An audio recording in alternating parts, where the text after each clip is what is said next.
I found a photo of my brother alive. 15 years after his death, but at Dad's grave, he whispered, "Tonight, the truth will bury you." Then he held up a photo that left me completely frozen in shock. My brother died saving me from drowning, or at least that's what I believed for the last 15 years. That is, until yesterday, when I found a photograph of him alive, smiling, dated 2 years after his supposed death. I'm still shaking as I type this. I don't even know if I should be telling this story, but if I don't, I'm afraid it'll eat me alive the same way that secret must have eaten him. My name's Logan. I'm 23 now, but back when I was 8, my life ended and began on the same goddamn day. It was supposed to be a fun summer camping trip, just me and my older brother Wesley. He was 17 back then, tall, built like one of those guys from high school football posters, and had this protective big brother energy that made me feel like nothing bad could ever happen when he was around. But that day, he didn't come back. We were near Mason's Creek, this fast-moving, ice-cold river that cuts through the woods like a silver knife. Wesley told me not to get too close to the water, but I was a dumb, restless kid trying to show off. One second I was throwing rocks, the next my foot slipped on wet stone and the river swallowed me whole. I remember the sheer panic, the freezing water punching the air out of my lungs, and then his arms around me. The last thing I saw before I blacked out was Wesley's face, his eyes wild with fear. And then, nothing. When I woke up in the hospital, my mom was sitting next to me with her face buried in her hands. She didn't even notice when I opened my eyes. That's how I found out. Not through soft words or a careful explanation. Just the sight of my mother broken beyond recognition. They never recovered his body. All they found was the leather bracelet he always wore, the one with his initials, WG, burned into the strap. It washed up on the shore 3 days later, and my mother clung to that thing like it was the last piece of him left in this world. Eventually, she gave it to me. And ever since that day, I wore it like a brand of guilt. A reminder that if I hadn't slipped, if I hadn't been so stupid, he'd still be alive. I built my entire life around that moment. My decisions, my failures, my inability to commit to anything long-term. Because deep down, I always thought, why should I deserve happiness when he's 6 feet under because of me? That brings me to yesterday. My mom's finally selling our old house.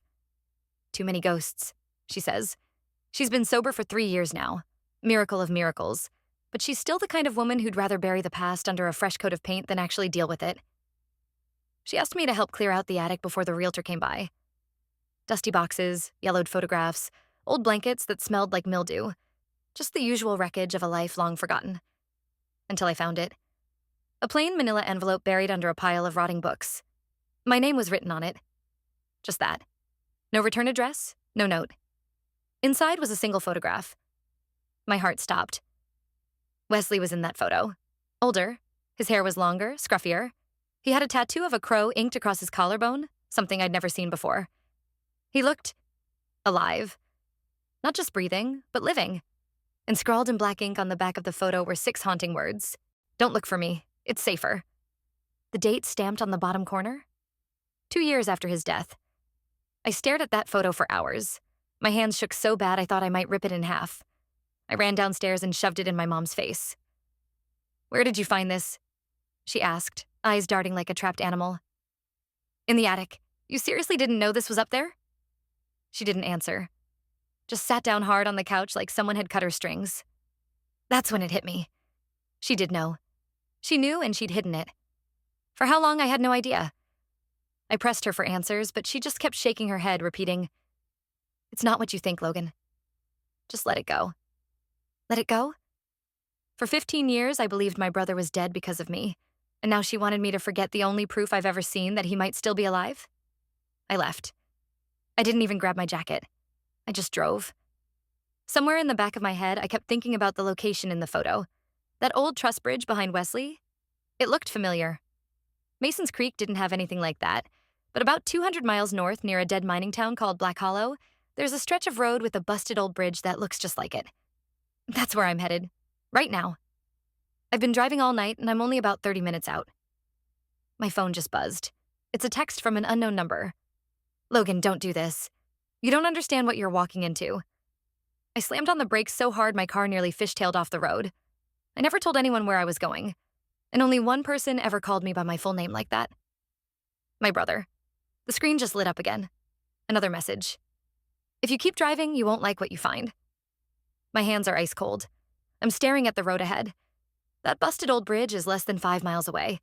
And for the first time in my life, I'm terrified that the answers I've spent 15 years chasing might destroy everything I have left. Do I keep driving? Or turn back before it's too late? I sat there on the side of that desolate highway, hands clenched so tight around the steering wheel my knuckles went bone white. The engine idled in the silence, headlights cutting through the dark, empty road ahead. And on my cracked phone screen, those 5 words glowed like a knife pressed to my throat. If you keep driving, you won't like what you find. My heart pounded against my ribs so hard it felt like it might crack straight through them. My mind kept racing in circles. It couldn't be him. It couldn't, right? But who else would know? Who else could know? I stared out at the faint silhouette of the old truss bridge up ahead, the same one from the photo. The one that shouldn't exist in any part of my life after the day Wesley died. But here I was, and it felt like I was about to unravel every lie I'd been force-fed since I was 8 years old. For a second, just a brief, pathetic second, I thought about turning back, pretending none of this ever happened, going home, lying to myself for another 15 years. But then I remembered all those nights I laid awake, wondering why I was the one left behind. All the times my mother looked at me with that mix of guilt and pity, like I was some living, breathing reminder of everything she'd lost, of everything she'd done. And that's when the anger set in. I threw the car into gear and hit the gas. The road narrowed as I approached the bridge. Rusted beams groaned in the cold night air, their shadows crawling over the cracked pavement like skeletal fingers. And then, my headlights caught something. Someone. A figure standing right at the center of the bridge. I slammed on the brakes so hard the car fishtailed, tires screeching against the asphalt. My pulse roared in my ears. Through the windshield, I could barely make out his shape. Tall, broad shoulders, a hood pulled low over his face. For a terrifying moment, I just sat there, breathing like I'd run a marathon, heart thundering so loud I could barely hear my own thoughts. Then, against every instinct screaming at me to run, I stepped out of the car. The cold hit me like a punch to the chest. My breath turned to fog, and my boots crunched against the gravel as I slowly crossed the bridge toward him. Wesley? My voice cracked on his name, barely more than a whisper. The figure didn't move. I stepped closer, my fists clenched at my sides. If this is some sick joke, I swear to God. Go home, Logan. The voice cut through the dark like a blade, low, rough, and familiar. My stomach flipped. I knew that voice. I'd heard it in my dreams for over a decade. Wesley? I took another shaky step forward. It's really you, isn't it? He shook his head but didn't back away. You shouldn't have come here. I swallowed hard, every question I'd buried for 15 years crashing into me all at once. Why? Why did you leave? Why didn't you come back? I thought you were dead. I blamed myself. Mom blamed me. He laughed, but it was hollow, bitter. You think this is about you? He pulled back his hood. And there he was. Older, scarred, with tired eyes that looked like they'd lived 100 lifetimes since I last saw them. But it was him. My brother. Alive. Breathing. Standing 10 feet in front of me like he hadn't just disappeared off the face of the earth for over a decade. You don't understand, he muttered, eyes darting toward the shadows behind me. And you don't want to. Try me, I snapped, my voice cracking under the weight of everything I was holding back. He looked me dead in the eye. You think Mom was just some sad drunk trying to survive after I died? She sold me out, Logan. That camping trip? It wasn't some accident. She took out a life insurance policy on me a month before that trip. $10,000 in quick payout if I was declared dead without a body. And her boyfriend at the time? He wasn't just some scumbag. He worked with people who made sure that kind of accident stuck. My knees nearly buckled. No, that's not possible. Wesley took a step closer, his face tight with pain. She didn't expect me to survive that river. But I did. Barely. And when I made it back to town, they made it very clear. If I ever showed my face again, you'd be the one to pay for it next. My mind reeled.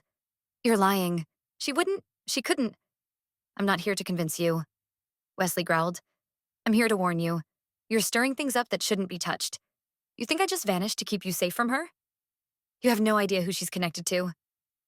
And right then, before I could ask the 1,000 questions choking in my throat, I heard the distant crunch of tires on gravel. Headlights flared behind me. A black SUV was crawling up the road toward the bridge. Wesley's eyes went wide. They're here. You need to go, now. Who's they? I shouted, panic rising in my throat. But Wesley was already backing away, disappearing into the shadows at the other end of the bridge. "Wesley, wait!" I sprinted after him, but by the time I crossed to the far side, he was gone, like a ghost swallowed by the night. Behind me, the SUV's engine cut off. Doors slammed. Heavy footsteps echoed on the pavement. And then, a cold, metallic voice from behind me. "Logan Carter, we've been looking for you." I didn't turn around. Every instinct in my body screamed to run, to jump off that godforsaken bridge and vanish into the darkness like Wesley had. But my legs wouldn't move. "Logan Carter," the voice repeated, closer this time. Calm, measured, like whoever it belonged to already had me cornered. I took a shallow breath and turned around slowly. Two men stood there, faces hidden under black caps pulled low, their eyes obscured by the reflection of the SUV's headlights. One leaned casually against the vehicle like we were old friends catching up. The other held something that made my stomach drop. A stun baton. Military grade. Who the hell are you?" I forced out, my voice barely steady. The man leaning against the SUV smiled, a thin, humorless stretch of lips. "Friends of your mother. You've been digging where you shouldn't, kid." I took a step back, my heel catching on a crack in the pavement. "My mother sent you?" He shrugged like it was the most obvious thing in the world. "You weren't supposed to find anything. Now here you are, chasing ghosts." He pushed off the SUV and took a slow, deliberate step toward me. The thing about ghosts, Logan, is sometimes they don't stay quiet because they're dead. Sometimes they're just smart enough to know when to stay gone. My heart hammered in my chest. "What do you want from me?" He glanced at his partner, who cracked the stun baton to life. Blue electricity arced through the air with a sickening hiss. "We're here to remind you to stay quiet, like your brother did." My vision tunneled. The roaring in my ears drowned out everything but those last words. "Like your brother did." I didn't even think. I turned and ran. Footsteps thundered behind me, boots slamming against the concrete. The bridge felt endless, every step heavier than the last. I could already feel them gaining on me. Halfway across, I spotted it. A gap in the side railing, barely wide enough for me to squeeze through. Without thinking, I threw myself at it, wedging my shoulders through the narrow space and tumbling over the side. Pain exploded through my ribs as I slammed onto the muddy bank below. My arm twisted at an unnatural angle, but adrenaline drowned out the worst of it. Voices echoed above me. "Find him. He's hurt. He can't have gone far." I scrambled to my feet and staggered into the trees, every breath burning my lungs. Branches tore at my face and arms as I pushed through the undergrowth, not daring to look back. My mind raced through every terrifying possibility. Who the hell were these guys? How deep did this go? And worst of all, what else had my mother done to keep this buried? I ran until my legs gave out. Collapsed behind a fallen tree, chest heaving, head pounding. Then, silence. The woods were deathly quiet. No footsteps, no voices. But I knew better than to think I was safe. I pulled my phone from my jacket, fingers trembling so hard I could barely unlock the screen. No service? Of course not. I needed help. I needed Wesley. I opened the last text I'd received from that unknown number. "If you keep driving, you won't like what you find." I took a shaky breath and typed a reply. "I found them. They found me. I'm dead if you don't help me." The message hung there for a full, agonizing minute. Then a typing bubble appeared and vanished. My stomach flipped. Another message popped up. "You're close. Look for the stone with the red mark." I glanced around wildly, my eyes darting through the darkness. A stone? What stone? Then I saw it, barely visible under the pale light of the half moon. A jagged rock with a faded red X painted on its side, half buried in the underbrush about 30 feet away. I stumbled toward it, every muscle screaming in protest. Behind the rock was a narrow opening in the ground. Too clean, too perfectly cut to be natural. A hidden bunker? Without hesitating, I dropped to my knees and crawled into the darkness. The air was damp and smelled like rust and earth. I crawled forward blindly, heart hammering against my ribs until my fingers brushed against something metallic. A door. I pushed it open and tumbled into a small, dimly lit space. The air felt warmer here, like someone had been there recently. And then I heard it. A familiar voice, hoarse but unmistakable. "About time you made it, little brother." I turned, and there he was, Wesley, alive, smirking, and standing next to a table covered in files, maps, and what looked like surveillance photos. Photos of me. My blood turned ice cold. "Wesley? What is this?" I choked out. He didn't answer right away. He just stared at me with those same tired eyes, then reached over and flipped over one of the photos. My stomach dropped. It wasn't me. It was her. My mother. Standing with one of the men from the bridge, smiling, shaking his hand. And the date on the photo? Last week. Wesley's voice was low, deadly serious. You still think she's just a grieving mother, Logan? Or do you finally see who she really is? Before I could respond, before I could process any of it, the lights cut out, pitch black, and from somewhere in the dark, a new voice whispered, one I hadn't heard before. You were never supposed to make it this far, Logan. I've never been this close to losing my mind. Pitch black, the kind of darkness that makes you feel like you're drowning, even standing upright. Wesley's voice cut through it like a knife. Stay low, don't make a sound. But then, that other voice, smooth, cold, calculated, echoed through the darkness. You were never supposed to make it this far, Logan. My pulse roared in my ears. I felt the vibration of footsteps overhead. The bunker was no longer a safe house. It was a trap. Wesley, what the hell is happening? Who is that? I hissed. A small click. Then a faint green light flickered from a portable lantern Wesley held up, his face pale and tense. He shoved something into my hands. Cold, metallic, unfamiliar. A phone. But not mine. This isn't a fight we're walking into blind, he whispered. We've been preparing for this moment. The screen lit up, revealing a live surveillance feed. My mother's face appeared front and center, standing in the middle of that bridge from earlier. She wasn't alone. That same man from the SUV, stun baton guy, stood next to her. But what stopped my heart cold was the man standing behind them. It was the CEO of Virexon Insurance, the company my dad used to work for, the same company he was about to expose before his so-called suicide. Tell me this isn't what I think it is, I croaked, already knowing the answer. Wesley's expression darkened. It's bigger than just Mom. She wasn't just covering her own mess. She's been laundering money through fake insurance claims for years, all under their protection. And Dad? My voice cracked. Wesley swallowed hard. He found out, and they made sure he never got the chance to tell anyone. I felt my legs go numb. Logan. Wesley grabbed my shoulder, his grip tight. It's time. We don't just survive this. We burn it all down. For the first time in 15 years, I saw it. The same fire in his eyes that I'd only ever seen in old family photos. This wasn't just about survival anymore. It was about justice. Wesley pulled a battered laptop from a hidden compartment under the table.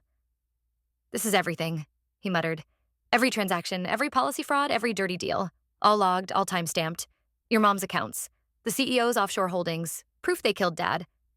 He shoved a USB drive into my palm. Get this out to the press. Anonymous leaks, every outlet. Blow this whole operation wide open. And what about you? I asked. He pulled a worn leather bracelet from his pocket. The same one I thought I lost the night he disappeared. I've got my own unfinished business. Before I could argue, before I could even think, an explosion rocked the bunker. Dirt and debris rained from the ceiling. They're breaching the entrance, Wesley barked. Time's up. He pushed me toward a narrow escape tunnel. Go, I'll buy you time. I grabbed his wrist. No, I'm not leaving you again. He stared me down, his voice low but deadly serious. You survived that river once. You'll survive this too, but only if you run. Now, Logan. Another explosion, this time closer. The air grew thick with dust. With no other choice, I crawled through the escape tunnel, heart pounding, mind racing. I don't even remember how long I crawled before I burst out into the freezing night air, gasping for breath. The bunker collapsed behind me with a deep, groaning roar. I staggered into the trees, adrenaline dragging me forward even as my lungs burned. I followed the coordinates Wesley loaded onto the burner phone, toward a hidden car he'd stashed just in case this day ever came. That's when my phone buzzed again. Unknown number. I almost didn't look, but something told me I had to. It was a single message. He's not who you think he is. Don't trust him. My blood turned to ice. Another message came through immediately after. Look inside the glove compartment. I reached the car Wesley had hidden. Shaking, I threw open the glove box. Inside was a manila folder. I opened it with trembling fingers, and every shred of reality I thought I had left unraveled. Photos. Dozens of them. My brother, Wesley, meeting with the CEO of Virexon, shaking hands, smiling. In one, he wore the same bracelet he'd just handed me back in the bunker. The timestamps? All within the last 6 months. My vision blurred. My chest tightened so hard I thought I might black out. And then, the final photo. My mother, Wesley, together, in my mom's living room, laughing. The back of the photo had just 2 words scrawled across it in thick black marker. Final play. My hands went cold. My mind screamed one impossible question. Had Wesley been playing me this entire time? And then, one last text. If you want the truth, meet me at Dad's grave. Midnight. Midnight.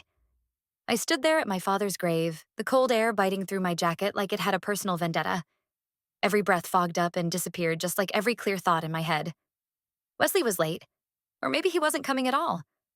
The folder with those photos burned in my backpack. My brother, my own flesh and blood, shaking hands with the man who ruined our family, laughing with the mother who sold us both out. My mind kept circling the same question. Was this all a setup? Was I just a pawn in whatever sick final play they'd orchestrated? And then, just when I was ready to walk away, I heard it. Footsteps crunching over dead leaves. I turned and there he was. Wesley. Same tired eyes, same worn jacket, and that damned bracelet still on his wrist. You came, I said, my voice tight, raw. He stopped a few feet away, his face unreadable in the dim light. I told you I'd give you the truth, didn't I? I pulled the folder out and threw it at his feet. Then start explaining, right now, or I swear to God this ends here. He crouched, flipped through the photos slowly, almost like he was seeing them for the first time. And then, he laughed.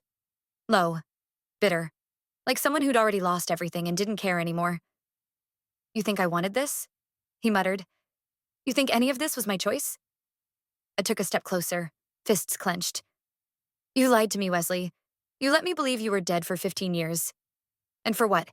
To play some double agent in this sick little power game between Mom and Virexon? He stood, eyes flashing with something dangerous. I stayed away to keep you alive, Logan. Do you know what they do to people who talk? What they did to Dad? The name hit me like a punch to the gut. He went on, voice trembling now. Dad found out Virexon was running a massive life insurance fraud ring. Fake claims, fake deaths, real money. And when he threatened to expose them, they gave him 2 options. Sign his own death warrant or watch his entire family disappear. I felt the ground tilt under me. So, he didn't kill himself, did he? Wesley shook his head, his voice barely more than a whisper. They made it look like he did. And Mom, she chose her side long before that. She knew exactly what would happen if Dad crossed them. Tears stung my eyes, but I held them back. And you? What about those photos? You smiling, laughing with them? That's the price I paid to stay alive long enough to end this. He snapped. They think I'm working for them, feeding them intel, but what I've really been doing is collecting every dirty secret they tried to bury. He reached into his coat and pulled out a second flash drive. This is the final nail in their coffin. Financial records, audio recordings, video proof, everything we need to destroy them. I stared at him, my mind fighting between belief and betrayal. And why the dramatic text messages? The threats? Why lead me here like this? He looked me dead in the eye. Because tonight is the night we end this, and you're the only one I trust to finish what Dad started. Before I could respond, headlights blazed through the cemetery. Black SUVs, at least 3 of them. They're here, Wesley said grimly. You have to run. Take this, get to the media, dump it all online, anywhere you can. What about you? I demanded, panic rising. His expression was calm, resigned. They'll come for me first. That's the plan. But they'll never see you coming. He grabbed my arm one last time, his eyes softer now. Dad always said you'd be the strong one, Logan. Be strong now. And just like that, he turned and walked straight toward the headlights. Toward them. I watched from behind a row of crumbling headstones as he faced down the men who tore our family apart. I couldn't hear what was said, but then I didn't need to. They dragged him into one of the SUVs and disappeared into the night. I ran.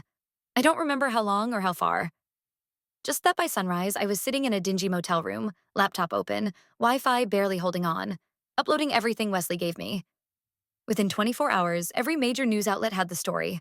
The Virexon CEO was arrested on federal fraud and conspiracy charges. My mother? Her face was plastered across every TV screen as the woman who sold out her husband and abandoned her sons for blood money. And Wesley? 3 days later, they found him. Alive. Handcuffed, yes, but smiling as federal agents took him into protective custody. Turns out he cut a deal to testify against everyone involved. Every corrupt executive, every dirty cop, even our mother. In the end, he wasn't the villain. He was the one who played them all. And me? I stood in that same cemetery one last time. This time at Dad's grave with Wesley standing right beside me. For the first time in my life, I wasn't drowning in guilt. I was finally free.